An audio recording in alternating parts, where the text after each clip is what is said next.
Students, online classes में आपका स्वागत है। पिछली वीडियो में या हम ऑनलाइन क्लास के सफर के दौरान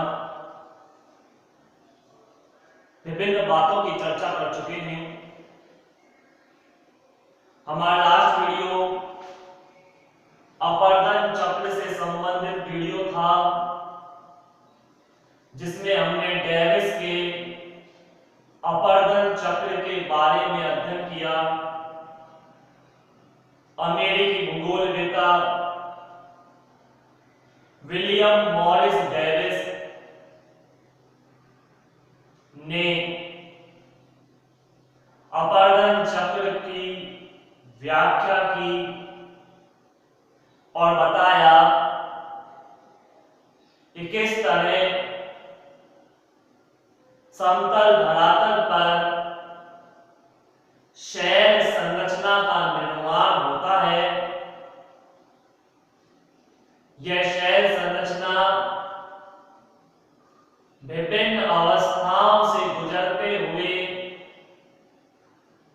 पर्वत का रूप लेती है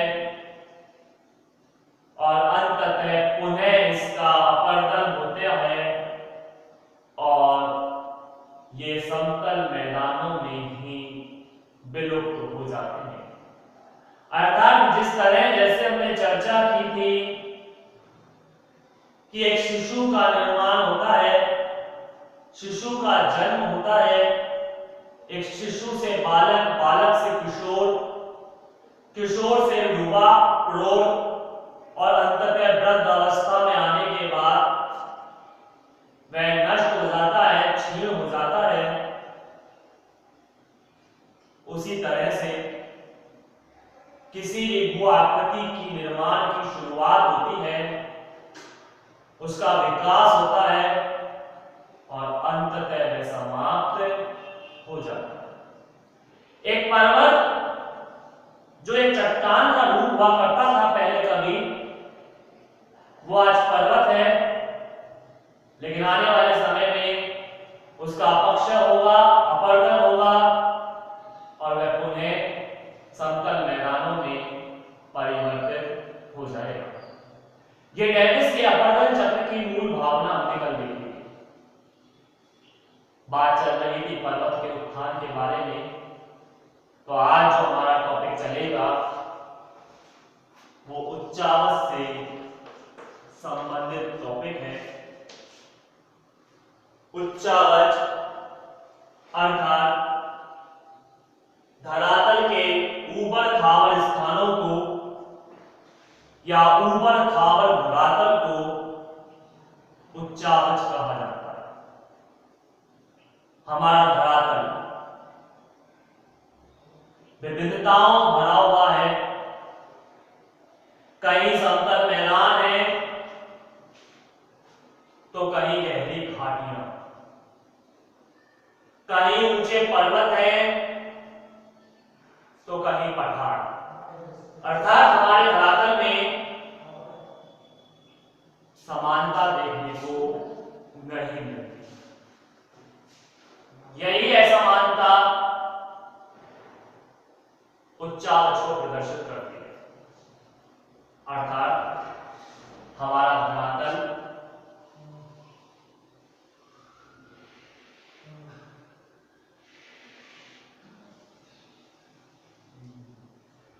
कुछ इस तरीके से सामने महसूस होता है कि कहीं पे समतल मैदान है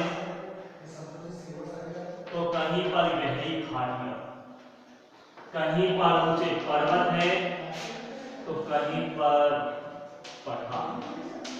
धरातल की यही आकृति, धरातल का यही स्वरूप उच्चावच कहलाता है। उच्चावच अर्थात ऊंचाई और नीचाई, ऊपर खावर वाला स्थान। कहीं पर धरातल ऊंचा है तो कहीं पर धरातल नीचा। धरातल के इस ऊपर खावर स्थिति को उच्चावच नाम दिया जाता है। तो इस तरह से हम देख सकते हैं मैदान, घाटी, पर्वत, पठार ये सभी जो मिलकर बनाते हैं धरातल के ऐसे स्वरूप को ही उच्चावच कहा जाता है। उच्चावच 3 प्रकार के होते हैं। उच्चावच के प्रकार। उच्चावच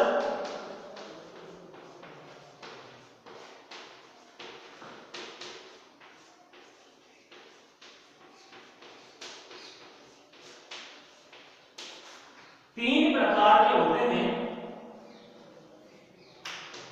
नंबर 1,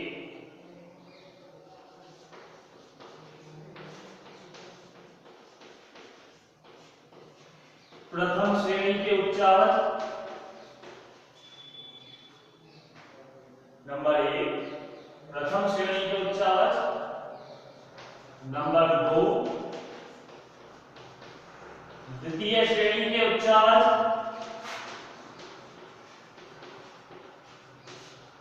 और नंबर 3 तृतीय श्रेणी के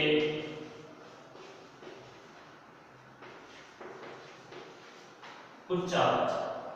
यहां प्रथम श्रेणी, द्वितीय श्रेणी और तृतीय श्रेणी के उच्चावच जो दिए गए हैं वो अलग अलग स्वरूपों में। प्रथम श्रेणी के उच्चावचों में महाद्वीप व महासागर आते हैं। इनको प्रथम श्रेणी का इसलिए कहा जाता है क्योंकि पृथ्वी के एक विशाल भाग पर या संपूर्ण भाग पर या तो महाद्वीप फैले हुए हैं या महासागर फैले हुए हैं। महाद्वीप ऊंचे हैं और महासागर नीचे हैं। महासागर नीचे हैं इसीलिए उनमें जल भरा हुआ है। स्वाभाविक सी बात है, अगर महासागर ऊपर होते और महाद्वीप नीचे होते तो महासागरों में जल भर पाना मुश्किल होता। महासागरों का जल महाद्वीपों पे आता और महाद्वीप भी जलमग्न हो जाते। लेकिन महाद्वीप ऊपर है, स्थल भाग ऊपर है, जलीय भाग नीचे। तो इस ऊपर और नीचे का होना ही उच्चावच कहलाता है। और प्रथम श्रेणी के उच्चावचों में महाद्वीप व महासागर शामिल किए जाते हैं। वहीं द्वितीय श्रेणी के उच्चावचों की हम बात करें तो इसमें पर्वत व पठारों को शामिल किया जाता है जो धरातल से ऊंचे होते हैं। जबकि तृतीय श्रेणी के उच्चावचों में घाटियां व डेल्टा का नाम आता है। घाटियां जो गहरी होती हैं, आप समझ सकते हैं महाद्वीप और महासागर समतल क्षेत्रों में है, धरातल के बहुत बड़े विशाल क्षेत्रों के अंतर्गत हैं, इसलिए इन्हें प्रथम श्रेणी के उच्चावच कहा जाता है। द्वितीय श्रेणी के उच्चावचों में पर्वत और पठारों का जिक्र होता है, तो वहीं तृतीय श्रेणी के उच्चावचों में घाटियों के बारे में पढ़ा जाता है जो धरातल से नीचे गहराई में। हम महाद्वीप और महासागरों की जरा सामान्य बात कर ले।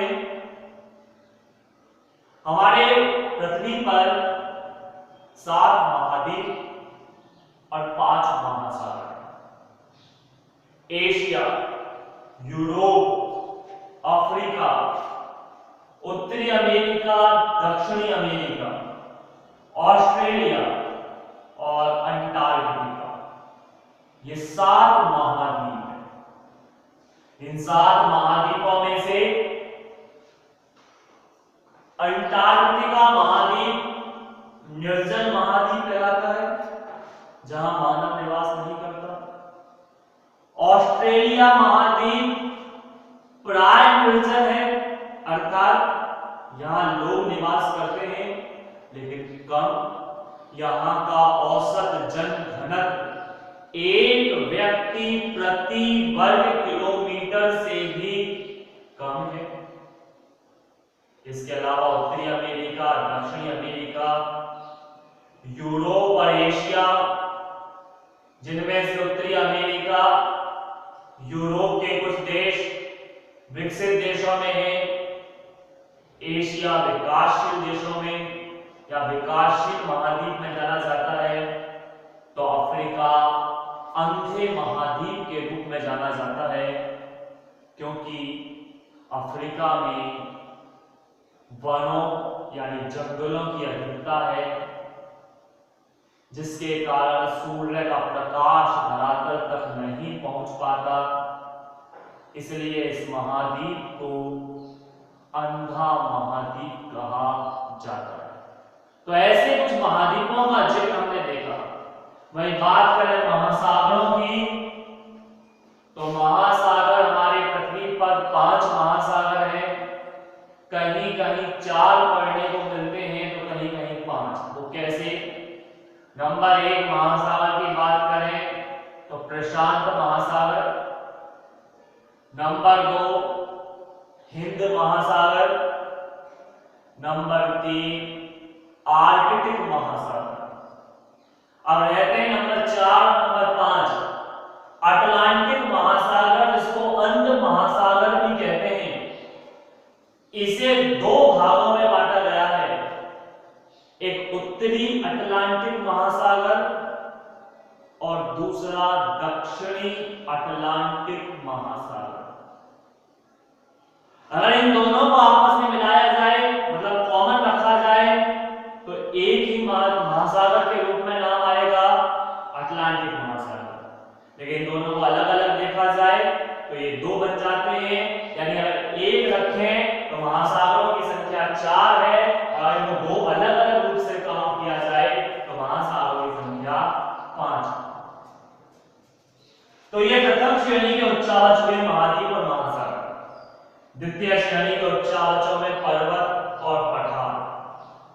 आमतौर पर पर्वत और पठार को एक जैसा ही मान लिया जाता है, लेकिन दोनों में पर्याप्त अंतर होता है। पर्वत का ऊपरी भाग शंकुनुमा होता है, पर्वत का ऊपरी भाग शंकुनुमा होता है, जबकि पठार का ऊपरी भाग समतल होता है। पर्वत अधिक ऊंचे होते हैं, जबकि पठार कम ऊंचे होते हैं। पर्वत का शीर्ष नुकीला होता है, जबकि पठार का शीर्ष समतल होता है। तो ये पर्वत और पठार के रूप में जाने जाते हैं। हम पढ़ेंगे आगामी टॉपिक पर्वतों के ही बारे में विस्तार से। वहीं बात करें घाटियां, धरातल से गहराई में या 2 पर्वतों के बीच में जो गहरी खाई के रूप में जानी जाती है, उन्हें घाटियां कही जाती है।